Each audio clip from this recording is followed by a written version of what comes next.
আমাদের শিক্ষিত জাতি, শিক্ষিত অঞ্চল, শিক্ষিত গোষ্ঠী তারাই আমরা বক্তৃতা করছি। আমার কথা না শুনলে টিউনো থাকতে পারবেন না, আমার কথা না শুনলে ওসি থাকতে পারবেন না, এলাকা ছাড়তে হবে। আমার কথা না শুনলে আপনি ডিসিগিরি করতে পারবেন না, আমার কথা না শুনলে, আমার লোক না ছাড়লে থানা ভাঙচুর করে ফেলবে, আপনারা কিছুই করতে পারবেন না, কিছু করা যাচ্ছে না। তো ফেসিবাদ মুক্ত আমরা যখন বলছি, সেই ভাইয়েরাই আবার যখন বলেন আইন অঙ্গনে, প্রশাসনে, বিভিন্ন কেন্দ্রে রন্ধ্রে রন্ধ্রে ফেসিবাদের দোসররা বসে আছে, সেই দোসরদের দিয়ে আপনি কি করে অবাধ, সুষ্ঠু, অংশগ্রহণমূলক, নিরপেক্ষ একটা নির্বাচন আপনি করবেন? এটা কি করে আপনি আশা করেন? যেই শিক্ষা প্রতিষ্ঠানগুলোতে এখনো ফ্যাসিস্টদেরকে, দোসরদেরকে সরিয়ে কমিটিগুলো পুনর্গঠন করা সম্ভব হয় নাই, সেই শিক্ষকদেরকে বাদ দিয়ে আপনি কি করে একটা সুষ্ঠু নির্বাচন করবেন? এই শিক্ষকরাই তো প্রিজাইডিং অফিসার বাবু বিজ্ঞান কেন্দ্রে তারা দায়িত্ব পালন করবে। আমি খুব অবাক হই যে আমাদের খুব শিক্ষিত জাতির নেতৃত্ব যারা দিচ্ছেন, তারা যখন জাতিকে সামনে নিয়ে কোনো কথা জাতির উপর চাপিয়ে দিয়ে বলেন যে পিয়ার পদ্ধতি এই জাতি বুঝে না, তখন আসলে শুধু জাতিকে অবমূল্যায়ন বা তাদেরকে অন্যায়ভাবে তাদেরকে জুলুম করা হয় না, গোটা শিক্ষা ব্যবস্থাটাকে প্রস্তাবিত করে তোলা হয়। শিক্ষাই আমাদেরকে অজ্ঞতার দিকে নিচ্ছে। Hour ignorance brings us near to death. এই কুশিক্ষা বা অশিক্ষা আমাদেরকে মৃত্যুর দিকে ঠেলে দিচ্ছে। সম্মানিত শিক্ষক বৃন্দ, আমরা ছাত্র জীবনে একটা সেন্টেন্স মুখস্থ করেছি, শিক্ষা জাতির মেরুদণ্ড। বিশ্ববিদ্যালয়ে পড়াকালীন সময় শিক্ষকরা আমাদেরকে বলছিলেন এটা একটু কারেকশন করতে হবে। আমরা বলতাম যে স্যার এটা তো কারেকশন করেই ঠিক করা হয়েছে। বলছেন এটা কারেকশন লাগবে। কারেকশন লাগবে এই কারণে যে শিক্ষায় শিক্ষিত জাতিই হচ্ছে এরকম, যে এখন আধুনিক বিশ্ব স্লোগান তুলেছে hour knowledge brings us near to ignorance. শিক্ষাই আমাদেরকে অজ্ঞতার দিকে নিচ্ছে। Hour ignorance brings us near to death. এই কুশিক্ষা বা অশিক্ষা আমাদেরকে মৃত্যুর দিকে ঠেলে দিচ্ছে। সে কারণে শিক্ষাই জাতির মেরুদণ্ড, এটার সাথে যোগ করতে হবে আদর্শ শিক্ষাই জাতির মেরুদণ্ড। না থাকার কারণে যা হচ্ছে, না থাকার কারণে আমরা এখন পিয়ার পদ্ধতি বুঝতে পারি না, আমি বুঝতে পারি না, সেটা জাতির উপরে চাপিয়ে দিচ্ছে। এটা আরেকটা শিক্ষার পরে অত্যাচার।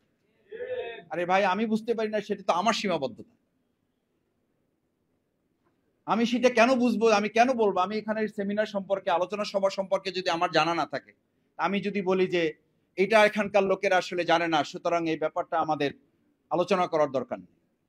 আমি খুব অবাক হই যে আমাদের খুব শিক্ষিত জাতির নেতৃত্ব যারা দিচ্ছেন, তারা যখন জাতিকে সামনে নিয়ে কোনো কথা জাতির উপর চাপিয়ে দিয়ে বলেন যে পিয়ার পদ্ধতি এই জাতি বুঝে না, তখন আসলে শুধু জাতিকে অবমূল্যায়ন বা তাদেরকে অন্যায়ভাবে তাদেরকে জুলুম করা হয় না, গোটা শিক্ষা ব্যবস্থাটাকে প্রস্তাবিত করে তোলা হয়।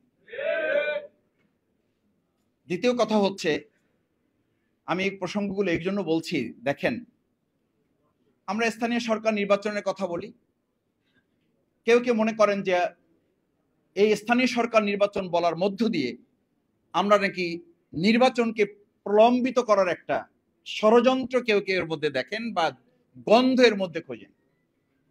এই স্থানীয় সরকার নির্বাচন না চেয়ে আপনি যে আবার আমাদের সমস্ত নাগরিক সুবিধাগুলো বন্ধ করে রাখার এক বোকার স্বর্গে বাস করছেন, এ কারণে গোটা জনগণের একটা বড় অংশ বলছে প্রলম্বিত করার পরিবর্তে কেউ টেনে হিস্ট্রি নির্বাচনকে ত্বরান্বিত করার ষড়যন্ত্র করছেন। আপনি এখন, আমি প্রায় বলি, এই এখানে বাদ দেন, যদি এখানে মনে করেন এখানে মোটিভেটেড কিছু লোক আছে, এখানে ইন্টেনশনেট কিছু লোক আছে, চলেন রাস্তায় বের হন। এটার জন্য কোনো বড় গবেষণার দরকার, এটার জন্য গণভোটও লাগবে না।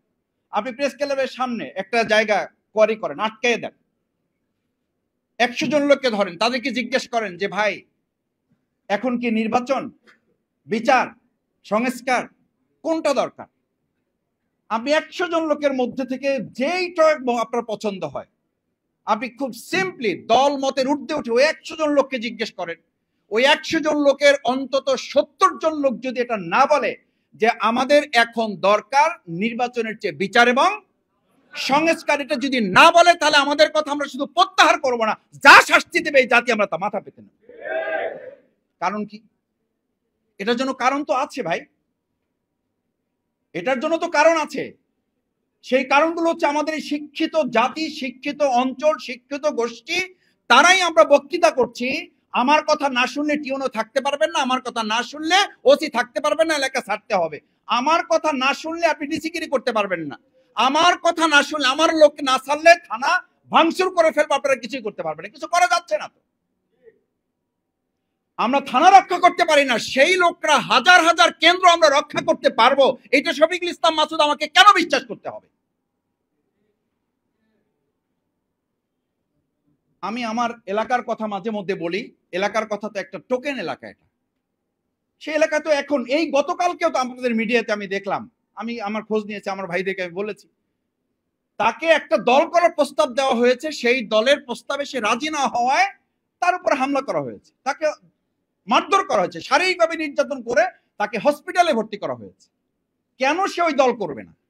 তাহলে ফেসিবাদ মুক্ত আমরা যখন বলছি, সেই ভাইয়েরাই আবার যখন বলেন আইন অঙ্গনে, প্রশাসনে, বিভিন্ন কেন্দ্রে রন্ধ্রে রন্ধ্রে ফেসিবাদের দোসররা বসে আছে, সেই দোসরদের দিয়ে আপনি কি করে অবাধ, সুষ্ঠু, অংশগ্রহণমূলক, নিরপেক্ষ একটা নির্বাচন আপনি করবেন? এটা কি করে আপনি আশা করেন? যেই শিক্ষা প্রতিষ্ঠানগুলোতে এখনো ফ্যাসিস্টদেরকে, দোসরদেরকে সরিয়ে কমিটিগুলো পুনর্গঠন করা সম্ভব হয় নাই, সেই শিক্ষকদেরকে বাদ দিয়ে আপনি কি করে একটা সুষ্ঠু নির্বাচন করবেন? এই শিক্ষকরাই তো প্রিজাইডিং অফিসার বাবু বিজ্ঞ কেন্দ্রে তারা দায়িত্ব পালন করবে। আমি কথা বাড়াতে চাই না, প্রধান বক্তা গুরুত্বপূর্ণ বক্তব্য রেখেছেন, প্রধান অতিথি কথা বলবেন। আমি শেষ একটা কথা বলে আমার বক্তব্যের ইতি টানতে চাই।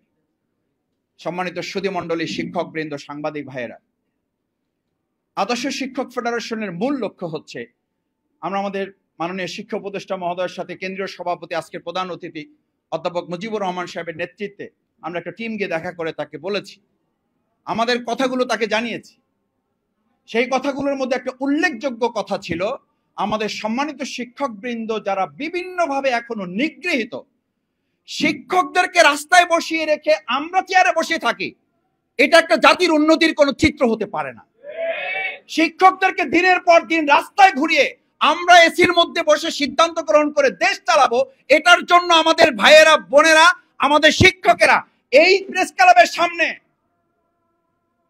যারা এসির মধ্যে বসে এখন দেশ চালান, আমি শফিকুল ইসলাম মাসুদ সাক্ষী দিচ্ছি, এই প্রেস ক্লাবের সামনে আমি লুঙ্গি পরা শিক্ষকদেরকে দেখেছি, যারা ঘর থেকে প্যান্ট পরে আসার সময় নাই, তার আগে তার ছাত্রদেরকে বাঁচাবার জন্য ফ্যাসিবাদের গুলির সামনে দাঁড়িয়েছেন। সেই শিক্ষকদের দাবি না মানলে বাংলাদেশকে সামনের দিকে সুষ্ঠুভাবে পরিচালনা করা যাবে, এটা কেউ বিশ্বাস করে না। আসুন সেই শিক্ষকদের দাবি আদায়ে আমরা বর্তমান অন্তর্বর্তীকালীন সরকারকে অনুরোধ করব, আহ্বান করব, এরপরে যদি না হয় তাহলে তাদের আন্দোলনের সাথে আমরা একাত্মতা ঘোষণা করে রাজপথে নামা ছাড়া তো আমাদের আর কোনো পথ থাকবে না। তার আগে শিক্ষকদের যে ন্যূনতম দাবিগুলো আছে, সেই দাবিগুলো মেনে নেওয়ার জন্য আহ্বান জানিয়ে আমার কথা শেষ করছি। আসসালামু আলাইকুম রহমতুল্লাহ।